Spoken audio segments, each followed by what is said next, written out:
नमस्कार दोस्तों, स्वागत है आप सभी लोगों का एक बार फिर से हमारे YouTube चैनल में। दोस्तों, आज की इस वीडियो में हम आपको बताएंगे 9 जनवरी गुरुवार को अशोक सुंदरी का जन्मोत्सव है। बीमारी को दूर करने के लिए, मनोकामना की पूर्ति के लिए, धन की प्राप्ति के लिए और पति पत्नी में झगड़ा दूर करने के लिए करें यह उपाय। माता अशोक सुंदरी का यह उपाय पूरे 193 साल बाद आया है यह संयोग। जानिए संपूर्ण जानकारी, वीडियो को पूरा ज़रूर देखिएगा। दोस्तों, आगे बढ़ने से पहले हम आपसे रिक्वेस्ट करते हैं कि अगर आपने हमारी वीडियो को अभी तक लाइक नहीं किया है तो वीडियो को लाइक करिएगा, दोस्तों को शेयर ज़रूर करिएगा। कमेंट बॉक्स में श्री शिवाय नमस्तुते। हम सबको पता है कि जनवरी को गुरुवार का बहुत ही प्यारा सा दिन है। यह दिन माता अशोक सुंदरी को पूरी तरीके से समर्पित होता है। तो आज वीडियो को हम पूरा देखते हैं।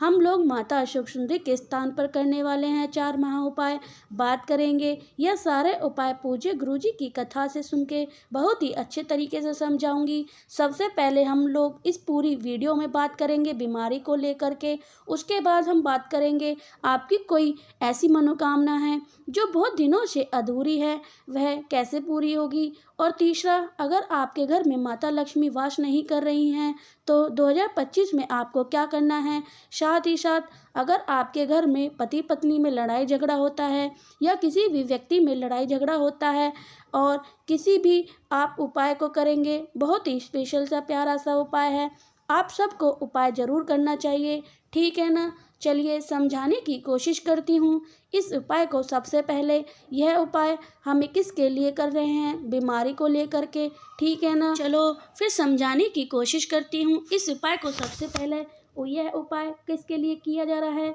बीमारी को दूर करने के लिए, ठीक है ना। अब बीमारी के उपाय के लिए तो शमी का पत्ते की बहुत ज़रूरत होती है। इसके लिए आपको एक शमी का पत्ता लेना है, बहुत ज़्यादा लेने की ज़रूरत नहीं है, सिर्फ एक शमी का पत्ता ले। शमी के पत्ते के साथ में महादेव में सबसे प्रिय चीज़ हमें लेनी होगी, वह क्या होती है, बेलपत्र। बेलपत्र आप एक चढ़ाकर, बट वो कहीं से कटा फिटा नहीं होना चाहिए, ठीक है ना।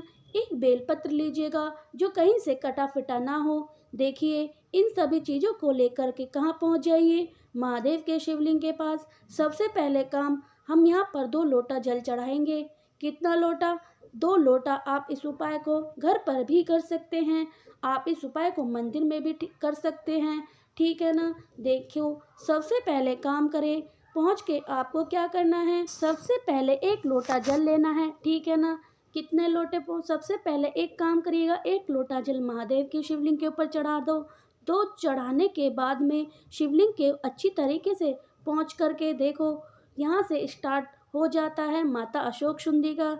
और यह जो स्थान वह किसका होता है, माता हस्तकमल का, जिसे हम प्यारी सी कटी भाग के नाम से भी जानते हैं। तो जो आपके पास में शमी का पत्ता है, आप इन दोनों जगहों के बीच में यहाँ पर रख देना। यहाँ पर सभी को शमी के पत्र को समर्पित करना है। और जो मैंने आप लोगों को बेलपत्र बताया है, एक बेलपत्र, जो भी व्यक्ति आपके घर में बीमार रहता है, परेशान रहता है, दिन भर मेडिसिन दवाई खाता रहता है, उस व्यक्ति का नाम और गोत्र बोल करके माता अशोक सुंदरी के स्थान पर सभी को उस बेलपत्र को समर्पित कर देना है।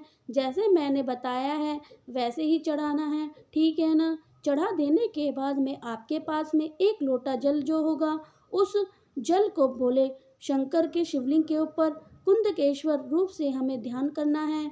इसका मतलब कुंदकेश्वर महादेव के नाम से आपको जल चढ़ाना है। यकीन करिएगा, अगर इस उपाय को आपने बीमारी के लिए पूरी विधि विधान के साथ इस उपाय को कर लिया तो यकीन मानिएगा, कभी भी कोई बीमारी आपके पास घर में नहीं प्रवेश करेगी। क्योंकि माँ अशोक सुंदरी के दिन पे इस उपाय को कर रहे हैं, ठीक है ना। करने की कोशिश ज़रूर करिएगा जिससे आपके घर में कोई भी बीमार प्रवेश करके ठीक हो। पहला उपाय आपको समझ आ गया। आगे बढ़ते हैं अब इस वीडियो में हम अपने दूसरे उपाय की तरफ।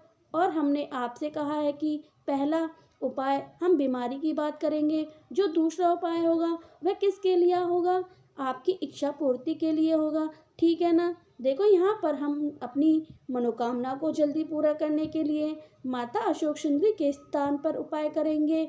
इसके लिए हमें फिर से ज़रूरत पड़ेगी एक बेलपत्र की, ठीक है ना। ध्यान रखिएगा बेलपत्र कहीं से कटा फिटा ना हो, सिर्फ एक बेलपत्र लेंगे और बेलपत्र के साथ में फिर से हमें ज़रूरत पड़ेगी शमी के एक पत्ते की, ठीक है ना।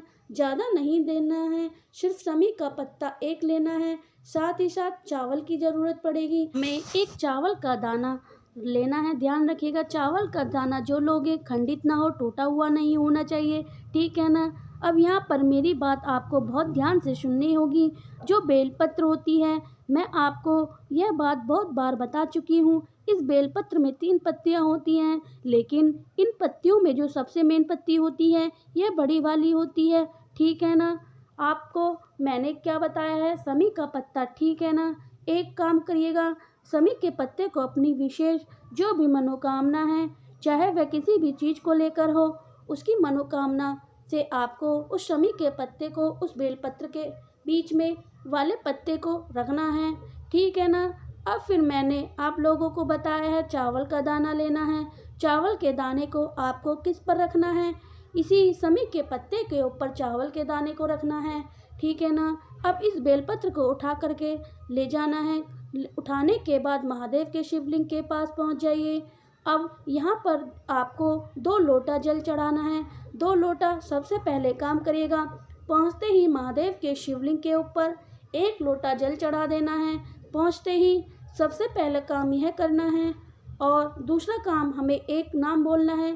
कल मैंने आपको एक नाम बताया था, वह क्या नाम बोलना है, चंपेश्वर महादेव। फिर से बोल रही हूँ, किसका नाम, चंपेश्वर महादेव के नाम से आप सभी लोगों को उस बेलपत्र को माता अशोक सुंदरी के स्थान पर शमी के पत्र को और चावल के दाने को, जो भी आपकी मनोकामना है, जो आपकी विशेष है, उस कामना का स्मरण करके हुए उस कामना को बोल करके चंपेश्वर महादेव के नाम से बेलपत्र को चढ़ा देना है। फिर से लास्ट में आप सभी लोगों को 1 लोटा शुद्ध जल तांबे के लोटे से श्री शिवाय नमस्तुत्य का जाप करके समर्पित कर देना है। यह बिल्कुल नया है, बहुत प्यारा सा उपाय है, जिसको आपको माता अशोक सुंदरी के स्थान पर करना है और आपकी जो भी मनोकामना होगी वह बहुत जल्दी पूरी हो जाएगी। तो 2 उपाय समझ में आ गए। एक छोटी सी बात, बहुत लोग कमेंट करके पूछ रहे हैं कि हमें माता अशोक सुंदरी वाले स्थान पर इस उपाय के लिए गुरुजी ने बहुत बार कह चुके हैं, कथा में देखा है। यह उदाहरण समझाती हूँ, यह उदाहरण कई बार मैंने भी देखा है। एक बार और बता देती हूँ, जैसे कि दोस्तों, जैसे मान लीजिए कि आप कभी अपने घर से बाहर जाते होंगे या आपके घर का कोई जो सबसे छोटा बच्चा है, चाहे वह लड़का हो चाहे वह लड़की हो, जो भी हो, सबसे छोटा घर का कोई भी कह दो कि मेरे लिए ये लेकर आना है, तो आप शाम को घर वापस आओगे तो भले ही पूरा घर परिवार ने अपने सब कुछ कहा हो, लेकिन जो लेकर आना है वह सबसे ज़्यादा बात किसकी हो रही है, छोटे बच्चे की। इसी प्रकार से बोले शंकर जी भी सबसे छोटी पुत्री, उन्हीं का नाम माता अशोक सुंदरी है।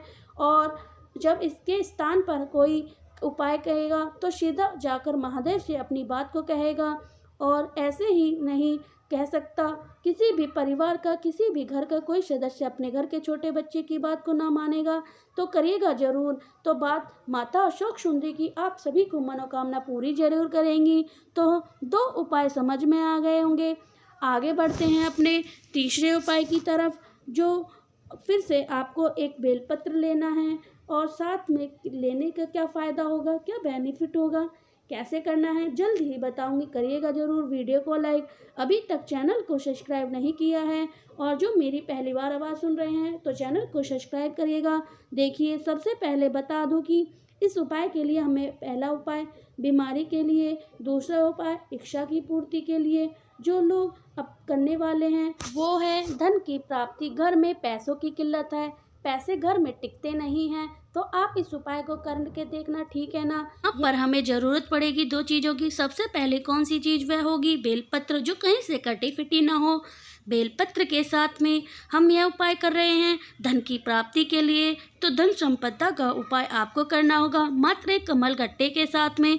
किससे करोगे, मात्र 1 कमलगट्टे के साथ में आपको करना है इस उपाय को। तो उसके बाद में आपको लेना होगा एक तांबे का लोटा, उसके अंदर जल और जल के अंदर डाल देना है 1 कमलगट्टा, ठीक है ना।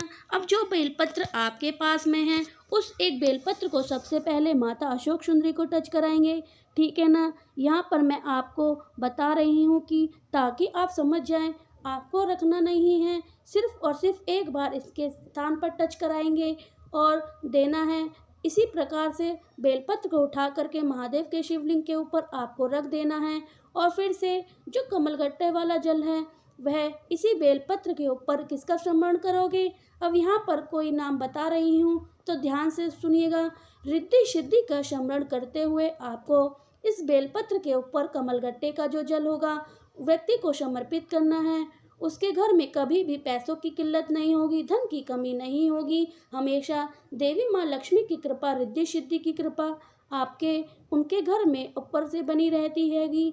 आप एक चीज़ का ध्यान रखिएगा, जो कमलगट्टा आप इस्तेमाल किए हो उस कमलगट्टे को उठा करके घर की तिजोरी अलमारी में रख देना है जहाँ पर आप पैसे रखते हो। एक बात और ज़रूरी नहीं कि जो कमलगट्टा आपने इस्तेमाल किया हो वह नया ही लाए हो।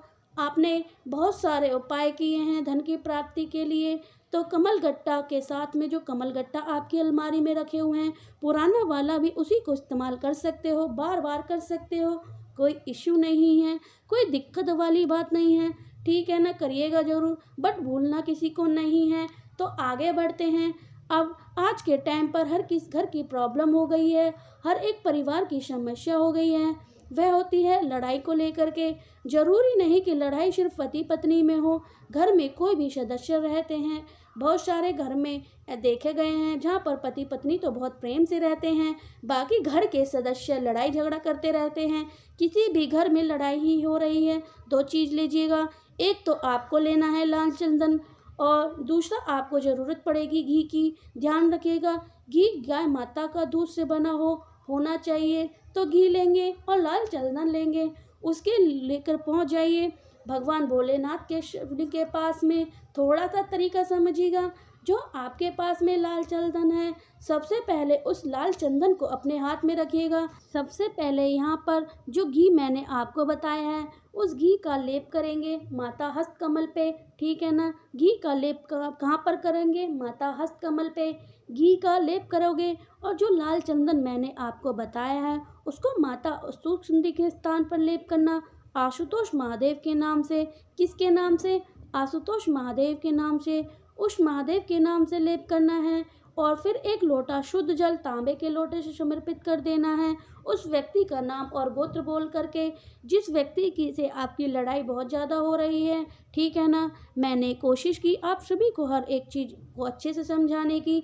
वीडियो पसंद आई हो को लाइक करिएगा। कुछ पूछना है नहीं समझ में आया नीचे कमेंट सेक्शन में पूछ सकते हो। और जितने भी मेरी भाई बहन पहली बार आवाज़ सुन रहे हैं तो चैनल को सब्सक्राइब करिएगा, बेल आइकन को ज़रूर दबाइएगा। कमेंट सेक्शन में श्री शिवाय नमस्तुते हर हर महादेव जरूर